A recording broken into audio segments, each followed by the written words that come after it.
This video is on weapons, political power, and how elites stay in power.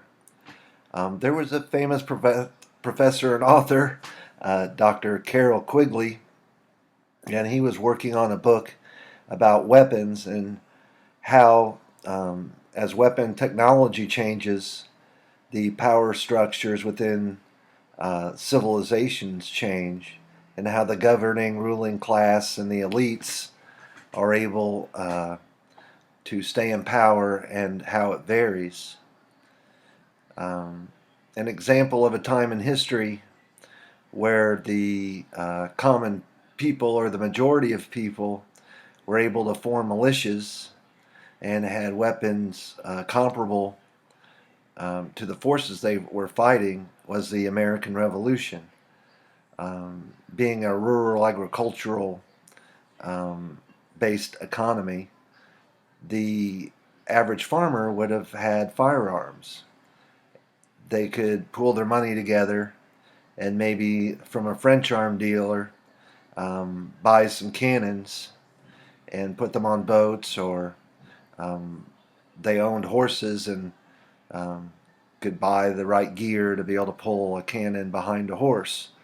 So it wasn't too big of a challenge to form a force that could fight the professional armies of the British Empire, the mercenaries that they hired. Fast forward to contemporary times and the long reign of Muammar Gaddafi in Libya, where a tyrant is able to stay in power because he has weapons that average citizens would have a very hard time obtaining.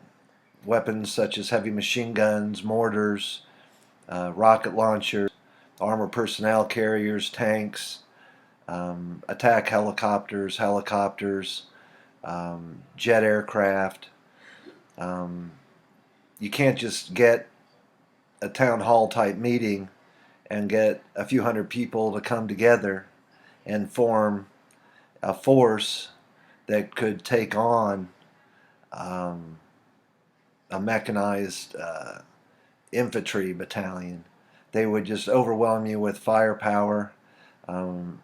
They could, if you were to be holed up in a building and all you had was rifles, they could stand back with their firepower, blast your building, and then get up close with their vehicles and then storm up inside.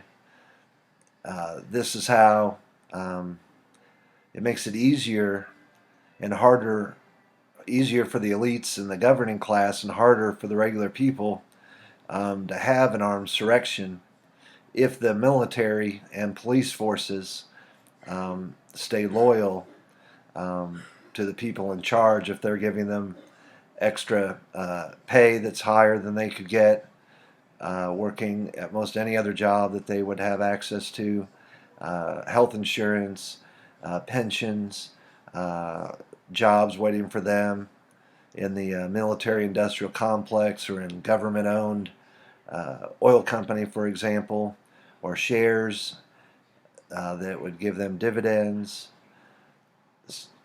making them a privileged class. And as we have nuclear, biological, chemical weapons, as well as just the simple advantage of a hunting rifle versus a military, full-on machine gun, it has really changed. The only way, really, to overthrow a government that has a loyal military willing to fire on masses of citizens that are protesting or wanting to get rid of that government, they would have to take them on, and it would be very bad. And as technology advances, it's made it so that a very small group, let's say in Iraq, the Sunni Arab Muslims, We're maybe the third or fourth biggest ethnic group in the country, but we're quite not easily, but able to rule over the Shia Muslims and the Kurds and the other minority groups and oppress them because of modern equipment. So that's all I have. It's just food for thought.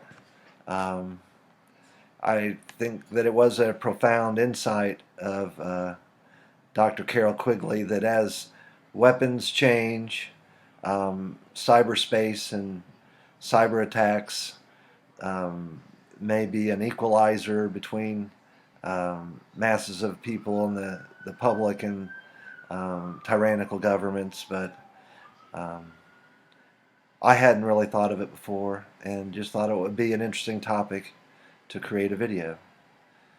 Thank you very much and have a wonderful day.